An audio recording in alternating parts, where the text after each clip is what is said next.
In 2024, your host, Mark Smith, celebrated 7 years of the Microsoft Business Applications podcast.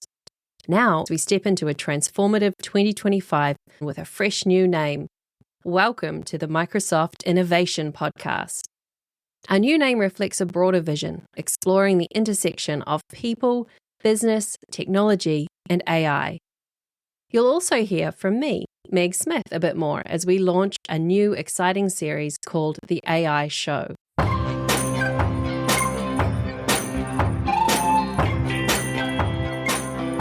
Welcome to the MVP Show. My intention is that you listen to the stories of these MVP guests and are inspired to become an MVP and bring value to the world through your skills.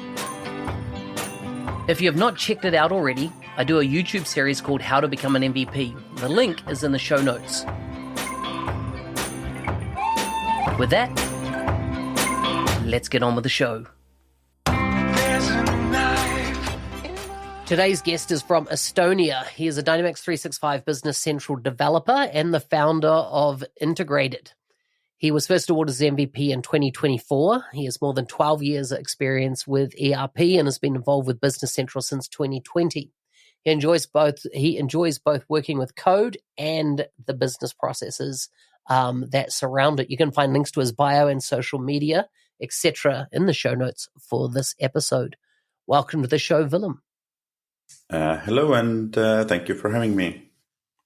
Good to have you on. I love the country of Estonia. I have a friend that has land there, and he's building out a certain lifestyle there. He works all over Europe, and so that's the country he's chosen to settle in, originally from the UK. So I've heard a lot about it, but tell me, food, family, and fun, what's the most amazing thing about Estonia? As far as food, I'm not really sure. I think our food is really like generic food combined from German and also maybe from Nordics. But I kind of just like simple food, but well made, and that's it. As far as family, I just actually got my first son, and he's 3 weeks old now. So wow, congratulations. Yeah, that's one of the reasons I'm up also quite early nowadays.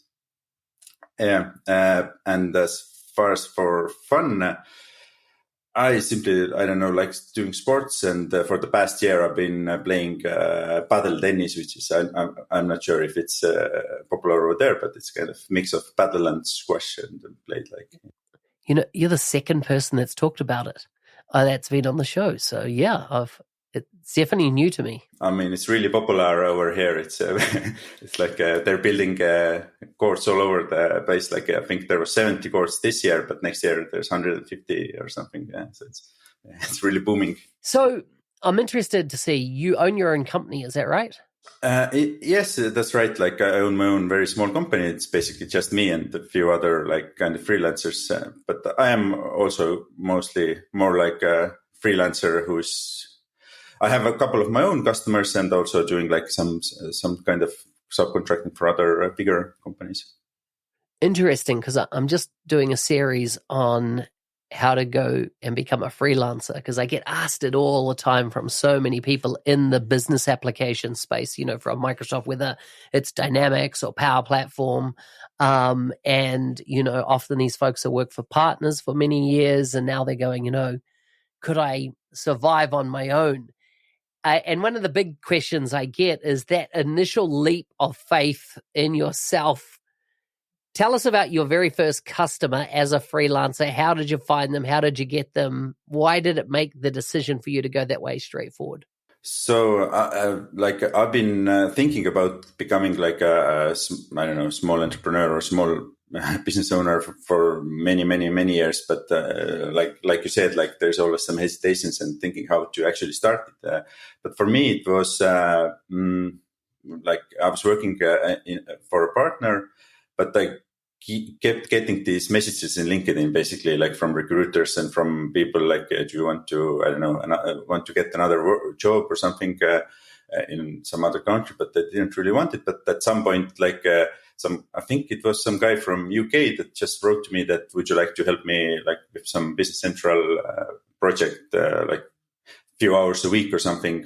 And I said yes. And that's how it went. Like I started doing like after the work or on the weekends, just started doing some projects. And then at some point, I kind of accepted a project from USA, which meant that I had to work actually every night. Like my actual job ended like 5 or something, and I had to work like sometimes until 10 o'clock in the evening because of the time zone differences. But I did it for a few months, and then I realized that it's actually quite doable to work on your own. That had a bit of money saved thanks to these projects, and then I just thought that if not now, then I'll never do it, and just did it. So, if someone asked you the question, I'm currently working full time, what type of transition timeframe should I put in place for myself to perhaps transition into freelancing? And is there any kind of recommendations that you would make to them to start going down that path? I don't know about the time frame exactly. It really depends. Like if you have a good good contractor, good contact who can offer you you can do it easily over the night, basically. But I think to actually be able to be a kind of good in this freelancing or working on your own, you kind of need to understand that you need to do the marketing also, or like push yourself or promote yourself. Like for many people, it's really difficult to kind of start selling themselves. If you don't do it, I think you will, I don't know, it doesn't really work. Maybe it will for some people, but I think it's much easier if you actually promote yourself or be out there. And So that question is then, how do you have your first gig, right, which gets you, as you said, you're doing it part-time, you're getting comfortable with it, you're realizing, you know what, there's plenty of runway in front of me. And I always say, starting anything new, the friends and family, they're going to support you to start with, right? You're going to have those relationships, and beyond friends and family, you're going to have those professional relationships that are going to get you your first 1 or 2 gigs. But if you are in the game 3 years later, 5 years later, you've had to do something that keeps expanding your potential list of opportunities and people knowing about you. How do you do that branding, that marketing, that making sure that there's a pipeline ahead of you at all times? I think it's for me, it's actually quite simple. Like I'm just I don't really do anything special. I just I'm active on the social media. I'm like posting some stuff, doing a video from time to time, and that's it actually. But you need to do it like constantly.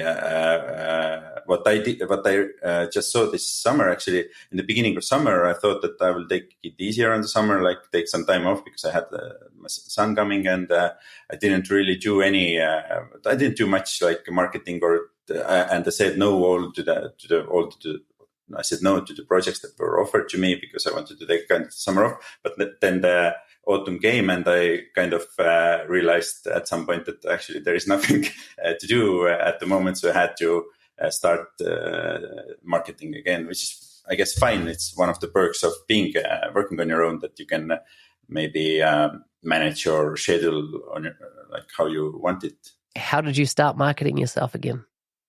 I did a couple of things. Like I wrote to some old contacts that were interested a few months ago, and actually I did for the first time. I also wrote to their LinkedIn that I have some availability if somebody has some projects, and people actually wrote to me that yes, they have some projects. And in a few weeks, I think it's okay. Like I already have enough to do for the next 6 months or something.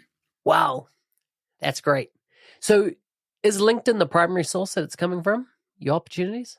Yeah, it is. It's I also have like my own blog and website, but I rarely get some stuff or like some leads from my own website. Like some people from time to time, like they contact and wrote to me, but LinkedIn, I think for me is the best. I used to use Twitter also, but I don't know, it didn't really work for me. Like it was more like for Twitter or X is more like for entertainment, or just it seems to me at least. Tell me about Business Central. That's the main tool. Is there any particular area you specialize in more than other areas? And why was it a natural extension of being involved with NAV that you got into Business Central? What was the kind of move for you into that space?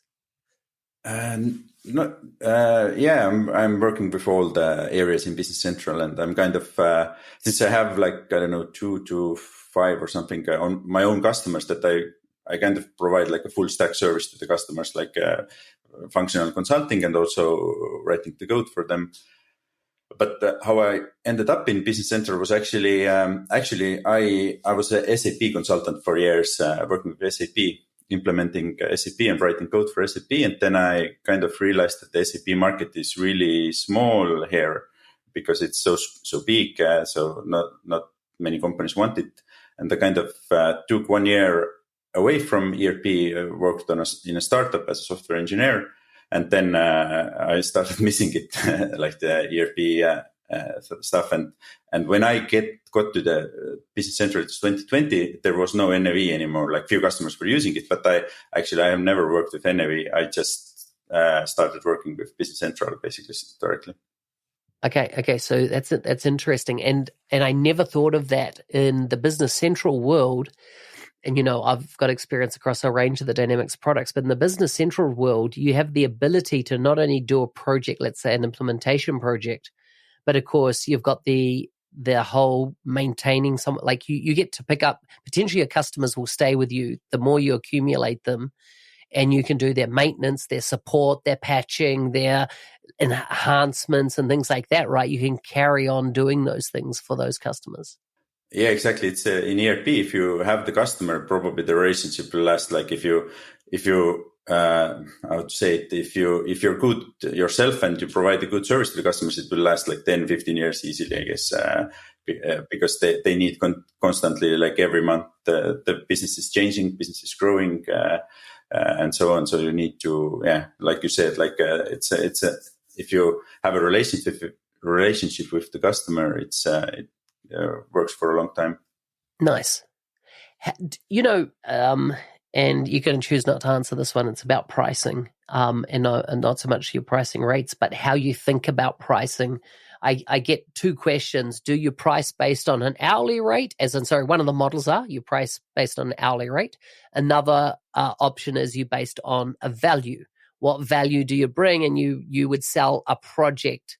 Sometimes I'm seeing blocks of hours being sold, with a use them or lose them type scenario. What have you found? Are you just, do you just focus on purely this is my hourly rate and you bill based on time sheeting to the client, or do you do any other type of pricing models? No, it's only hourly, and basically I've thought about doing some other kind of pricing, but I don't know. I've never seen actually it done at least in my experience. People are talking about it, but I haven't really. Maybe somebody's doing it. But for me, it's really easy. Like basically, if I have a customer, I have my own Jira. I give access to the customer to the Jira, and they log some issues there. I log time against the issues and invoice them. It's as simple as that. Do you ever have an issue with age debt? As in, I don't know if you use that term in your country, but, for us is like, people are overdue on paying their invoice, and now you're wasting your time as a business of one chasing what you're owed. To be honest, not really. Like I was afraid of that, that people are not paying invoices. I have to ask, but I think I've had to ask maybe 2 times during the last 2-3 years. And then they said, okay, sure, just pay right away. They forgot or something. It's not really an issue. I've never asked prepayment. For some customers that we've done some kind of contract, but for many customers, I've never done even a contract. It's basically like email that they say they want something. I say, okay. And that's it. Maybe I'm lucky. I don't know, but it's kind of worked out like that. What was your journey to becoming an MVP? How did that happen for you? Good question. Basically, I've been only working with Microsoft stuff for 4.5 years now. So I don't know if it's a long or short time, or I don't know. But I was blogging. I was kind of helping others locally. Like what I'm doing all the time is I'm having like one intern. I have one currently right now. I'm helping people like kind of taking some person who's not in IT. They're like studying coming from some other areas and studying and want to come to the IT. So I'm kind of teaching them Business Central or something and helping them find a job.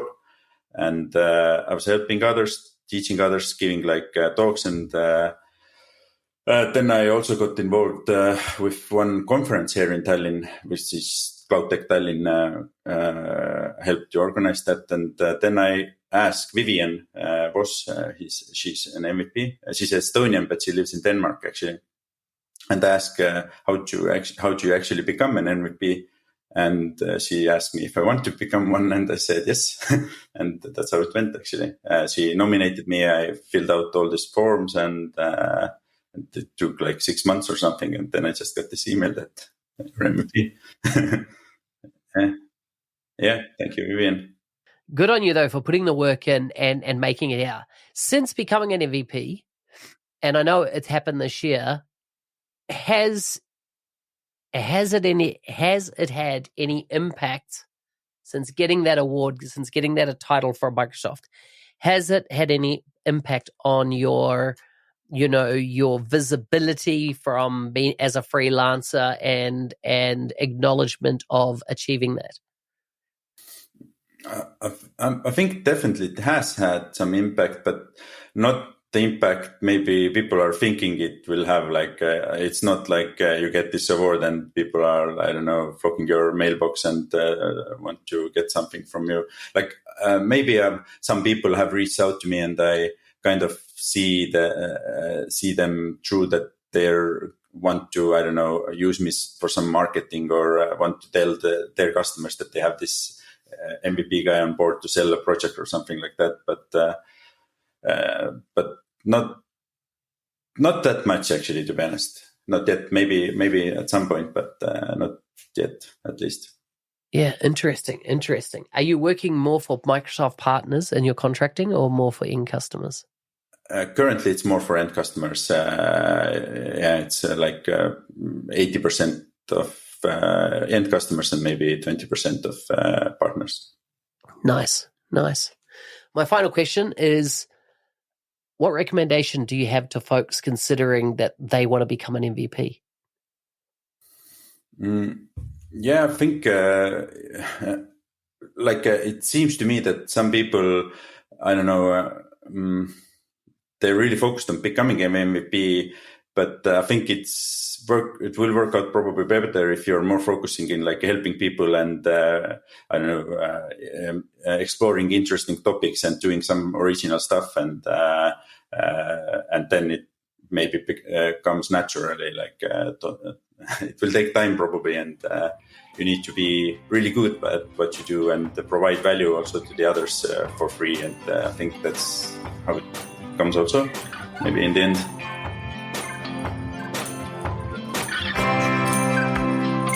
Hey, thanks for listening. I'm your host, Business Application MVP Mark Smith, otherwise known as the NZ365 Guy. If you like the show and want to be a supporter, check out buymeacoffee.com/NZ365 Guy. Thanks again, and see you next time.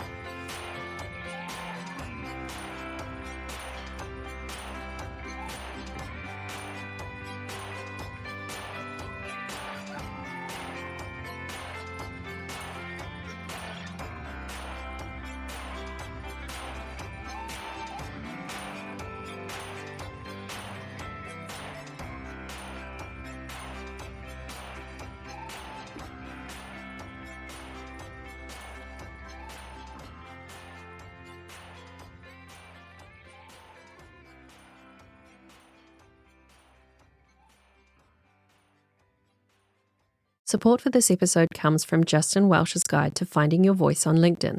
When I worked at Google, I never posted on LinkedIn because I didn't think anyone wanted to hear what I had to say. Then I took Justin's course, and it gave me the confidence to start sharing authentically.